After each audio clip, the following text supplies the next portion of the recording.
তাহলে শুকরিয়া আদায় করলে কার লাভ? আবার আল্লাহ আল্লাহ শুকরিয়া আদায় করলে আপনার আমার লাভ, আল্লাহর কোনো লাভ নাই। শুকরিয়া আদায় করলেও তাম পৃথিবীর সমস্ত মানুষ যদি একত্রিত হয়ে আল্লাহকে আল্লাহ বলে ডাক দেয়, এতে কি আল্লাহর সম্মান মর্যাদা বাড়ে? আবার তাম পৃথিবীর মানুষ যদি একত্রিত হয়ে আল্লাহকে আল্লাহ বলে না ডাক দেয়, আমার আল্লাহর সম্মান মর্যাদা কমে? তার মানে কি বুঝলেন? আপনি ডাকলেও আমার আল্লাহ আল্লাহ, না ডাকলেও আমার আল্লাহ আল্লাহ। ডাকলে বান্দার লাভ, না ডাকলে বান্দার লস। লাভ ক্ষতি যা সব বান্দা, আমার আল্লাহর কোনো লাভ ক্ষতি নাই। কথা কি বোঝা গেল? যাত্রাওয়ালার দিন শেষ, এখন কোরআনওয়ালাদের বাংলাদেশ। কথা কয়? আগে গ্রামে গ্রামে যাত্রাওয়ালা হয়, তো এখন গ্রামে গ্রামে ওয়াজ মাহফিল হয়, তাফসীর মাহফিল হয়। আল্লাহু আকবার বলেন। এটাই এই দেশের এক শ্রেণীর নাস্তিক বেঈমানেরা সহ্য করতো না। কথা বলেন ঠিক কিনা? আমার ভাইয়েরা, এই জন্য কোরআনের মাহফিলে বাধা দিয়েছিল যারা, কোরআনওয়ালাদের উপরে জুলুম করেছিল যারা, আজকে জাতির সামনে লাঞ্ছিত হয়েছে তারা। যারা আলেমদের হাতে ডান্ডা বেরি পড়েছিল, আজকে তারা আদালত চত্বরে ডিম খাইতেছে, পায়খানা মারতেছে। কথা কন না কেন? হ্যাঁ, আলেমদের উপরে জুলুম করছিল, এখন কেমন লাগে? জুলুম করতে নাই। জালেমদের শেষ পরিণতি হলো পরাজয়, আর ইমানদারদের শেষ পরিণতি হলো বিজয়। বিজয়ের হাসি মুসলমানেরা হাসবে। কথা বলে ঠিক কিনা? আমরা মাজলুম ছিলাম, আল্লাহ বিজয় দিয়েছে। যারা জালেম ছিল তারা পরাজিত হয়েছে। কথা ক্লিয়ার? নাকি ভেজাল আছে? নাম বলার দরকার আছে? চিনিনি তো। জোরাতালি দেওয়া ভাই, চলেন সামনের দিকে যাই। কষ্ট হচ্ছে? তাকবীর দেন, লিল্লাহে তাকবীর। খালি একটু অপেক্ষা করেন। আমার বাবাজিরা গভীর মনোযোগ দিয়ে শোনেন, তাহলে শুকরিয়া আদায় করলে কার লাভ? আবার আল্লাহ আল্লাহ শুকরিয়া আদায় করলে আপনার আমার লাভ, আল্লাহর কোনো লাভ নাই। শুকরিয়া আদায় করলেও তাম পৃথিবীর সমস্ত মানুষ যদি একত্রিত হয়ে আল্লাহকে আল্লাহ বলে ডাক দেয়, এতে কি আল্লাহর সম্মান মর্যাদা বাড়ে? আবার তাম পৃথিবীর মানুষ যদি একত্রিত হয়ে আল্লাহকে আল্লাহ বলে না ডাক দেয়, আমার আল্লাহর সম্মান মর্যাদা কমে? তার মানে কি বুঝলেন? আপনি ডাকলেও আমার আল্লাহ আল্লাহ, না ডাকলেও আমার আল্লাহ আল্লাহ। ডাকলে বান্দার লাভ, না ডাকলে বান্দার লস।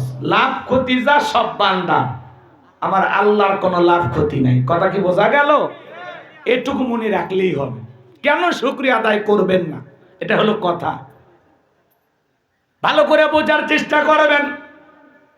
কেন আল্লাহ তাআলার শুকরিয়া আদায় করবেন না?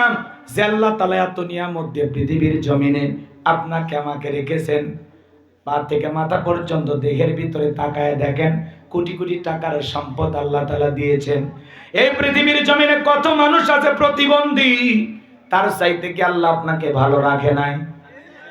আপনি হেঁটে হেঁটে মাহফিলে এসেছেন, এই মুহূর্তে কত মানুষ অসুস্থ হয়ে হাসপাতালের বেডে, বাড়িতে বিছানায় কাতরাইতেছে, তার চাইতে কি আপনি ভালো নাই? তাহলে কেন আল্লাহর শুকরিয়া আদায় করবেন না? পারস্যের কবি শেখ সাদী রহমতুল্লাহ আলাইহি, পায়ে এক জোড়া স্যান্ডেল নাই, মনটা বড় খারাপ। আমি পারস্যের এত বড় কবি, আর আমার পায়ে জুতা নাই, মনটা বড় খারাপ। পথ চলতে চলতে তাকায় দেখে আল্লাহর একজন বান্দা বসে আছে, যার দুইটা পা নাই।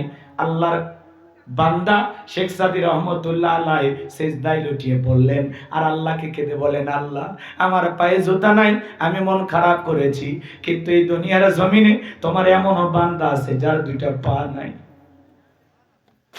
আল্লাহ তার চাইতে তো তুমি আমারে ভালো রেখেছো। এই জন্য বাজান গো, আমার আল্লাহ যে কত নিয়ামত আপনাকে আমাকে দিয়েছেন, শুকরিয়া আদায় করে শেষ করতে পারবো না।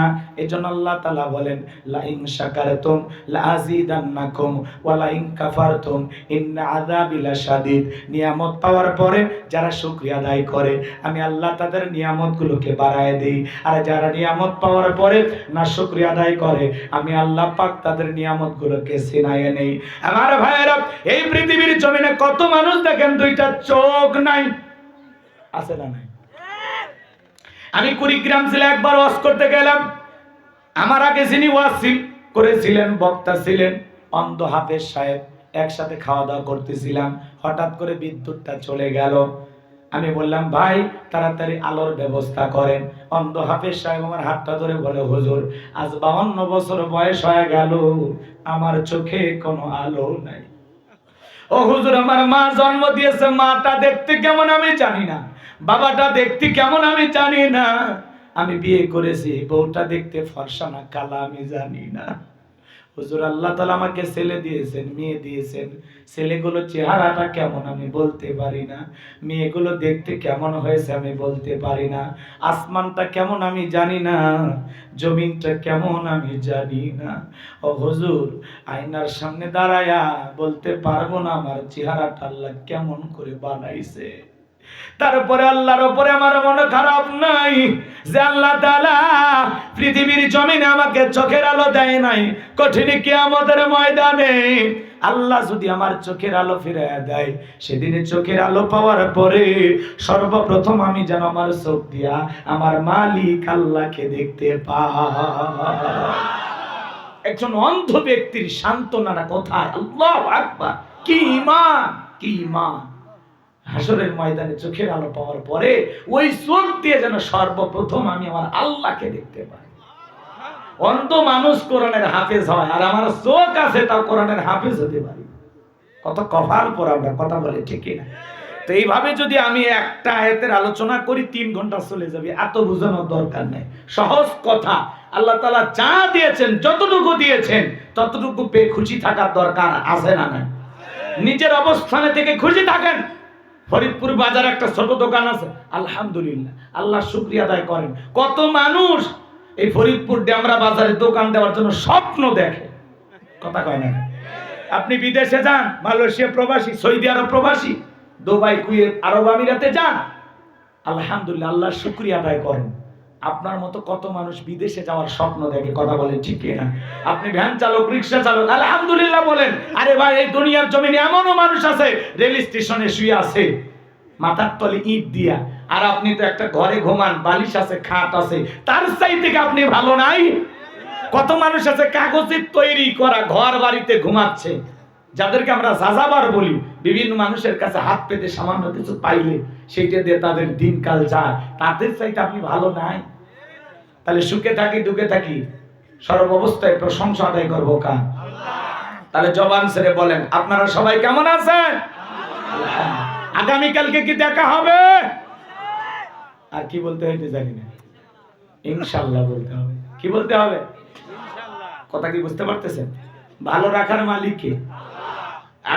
আগামীকালকে আমার সাথে দেখা করতে চান, এই দেখা করানোর মালিক কে? এই জন্য কি বলতে হবে? ইনশাআল্লাহ। আল্লাহ যদি চায় আমি চেষ্টা করবো, ইনশাআল্লাহ। কিন্তু আমরা তো এগুলো বুঝি না, কোন দোয়া কোন জায়গায় পড়া লাগে, কোন তাসবিহ কোথায় পাঠ করতে আমরা বুঝি না, তো কথা কর না।